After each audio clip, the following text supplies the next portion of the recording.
चिखली कृषी उत्पन्न बाजार समिती ही बुलढाणा जिल्ह्यातील एक मोठी बाजार समिती आहे. प्रत्येक ठिकाणी तेथे काम करणाऱ्या कामगारांच्या जीवितवाची व सुरक्षेची काळजी घेणे व भविष्याची काळजी घेणे हे त्या संस्थेचे कर्तव्य असते. मात्र चिखली बाजार समितीमध्ये काम करत असलेल्या हमाल कामगारांच्या बाबतीत ही बाजार समिती त्यांच्या जीवाशी खेळत आहे व त्यांना दिलेल्या आश्वासनांना धुडकावून लावत कामगारांवर एक प्रकारे अन्याय करत आहे. याचे एक उदाहरण नुकतेच समोर आले असून बाजार समितीमधील मयत कामगार राजेंद्र गवई यांच्याबाबत हा प्रकार उघडकीस आला आहे. त्यांचे बंधू शंकर गवई यांनी आपल्या कुटुंबावर कोसळलेली आपबीती सांगितली आहे. त्यांच्या शब्दात बघा या व्हिडिओमधून.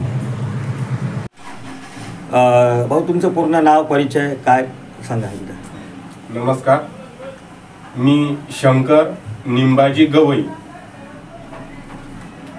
मी आणि माझा भाऊ राजेंद्र निंबाजी गवई, राहणार चिखली, सिद्धार्थनगर.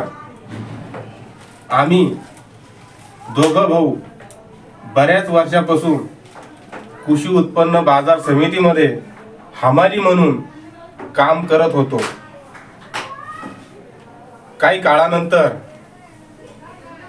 माझा भाऊ राजेंद्र निंबाजी गवई हा हमाली कामामुळं, धूळ खकाण्यामुळं, ओझ्यामुळं तो आजारी पडला आणि त्यातच त्याचा मृत्यू झाला. त्याच्या पश्चात पत्नी आणि ह्या 3 मुली हा त्याचा परिवार आहे. मी त्याचा मोठा भाऊ आहे. सांगायचं म्हणजे असं आहे की कृषी उत्पन्न बाजार समितीनं आम्हाला सर्व हमाल कामगारांना मीटिंग घेऊन वेळोवेळी असं सांगितलं होतं की तुमची सगळी हमाल कामगाराची आम्ही बाजार समितीमार्फत विमा पॉलिसी काढलेली आहे.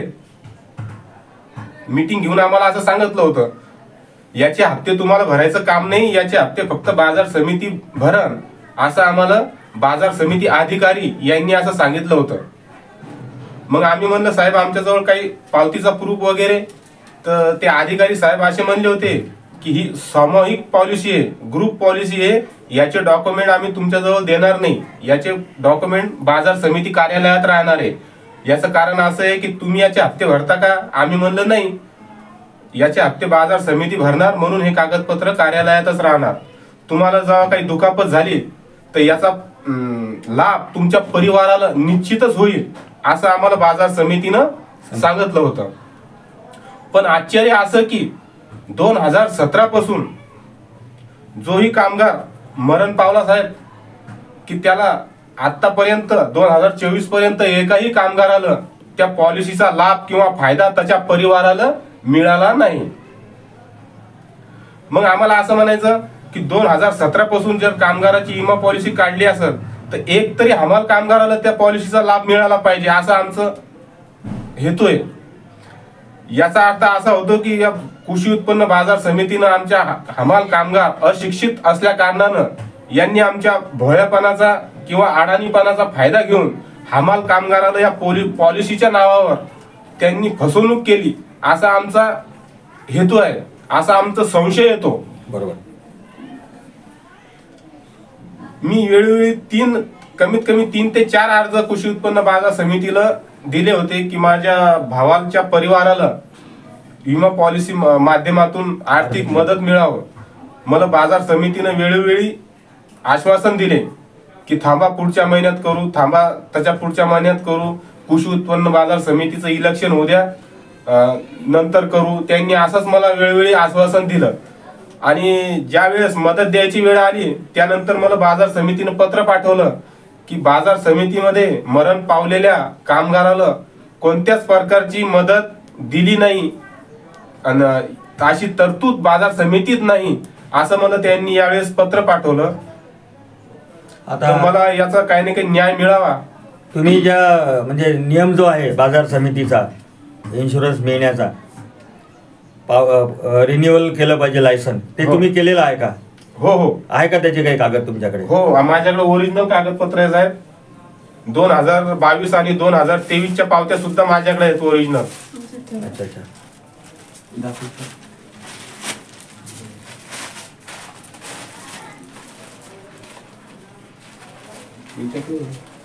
हा त्याच्यात आहे, त्याच्यात. या ओरिजिनल पावत्या आहेत माझ्याकडं. अच्छा अच्छा. लायसन रिन्युअल केल्याच्या. लायसन रिन्यू केलं 2022 आणि 2023 रनिंग मधल्या पावत्या आहेत. अच्छा अच्छा. आणि ते कागद कशाचे आहेत ते बाजूला ठेवलेले? हे कागद हे विमा पॉलिसीच्या माहितीचा अधिकार. बर. 2017 पासून तर 2024 पर्यंत किती विमा पॉलिसी काढली, मग त्याला आणि काही किती उत्तर आलं का? अजिबात नाही. त्यांनी मला असं उत्तर दिलेलं आहे की आम्ही बाजार समितीत मरण पावलेल्या कामगाराला मदत देऊ शकत नाही. अच्छा.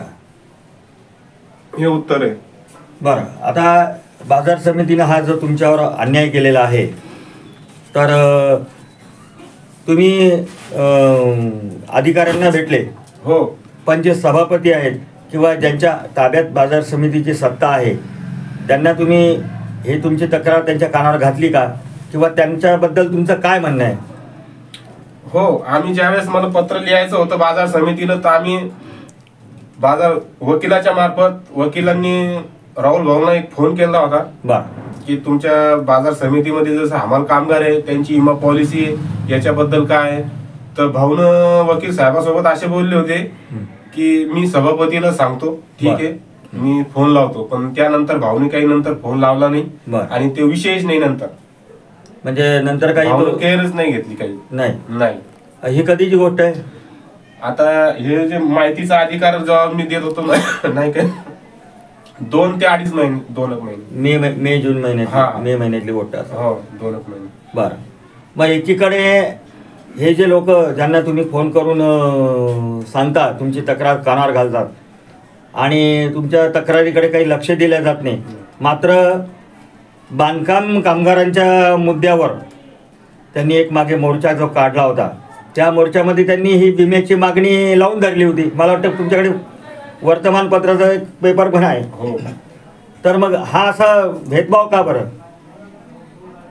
मला भाऊला एकच म्हणायचं आहे की जी सरकारी जी योजना आहे जी विमा पॉलिसीची, ती समजा जी लागू होईल तेव्हा लागू होईल, पण जे भाऊच्या हातामध्ये जे क्षेत्र आहे, जे कृषी उत्पन्न बाजार समितीमध्ये सध्याची भाऊची सत्ता आहे, राहुल भाऊची सत्ता आहे, की त्यांनी आतापर्यंत या 2017 पासून जी विमा पॉलिसी काढलेली इकडं थोडंफार लक्ष घालावं, इकडे बी आम्हाला थोडी काळजी घ्यावं.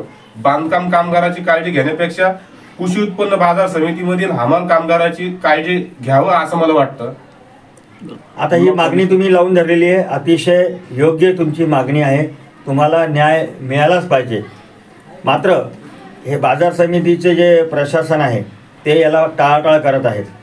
तर अशीच त्यांनी ही जर टाळाटाळ सुरू ठेवली, तुमच्याकडे दुर्लक्ष तुमच्या मागणीकडे जर केलं, तर पुढे तुम्ही काय पाऊल उचलणार? पुढे आम्ही असं पाऊल उचलणार आहे साहेब की आम्हाला न्याय जर मिळाला नाही, जे आमचं जे मरण पावलेले हमाल कामगार आहे यांच्या परिवाराला आर्थिक परिस्थितीत मदत मिळाली नाही, की त्यांच्या परिवारासहित आम्ही सर्व हमाल कामगार कृषी उत्पन्न बाजार समिती समोर उपोषणाला बसणार, आमरण उपोषण करणार.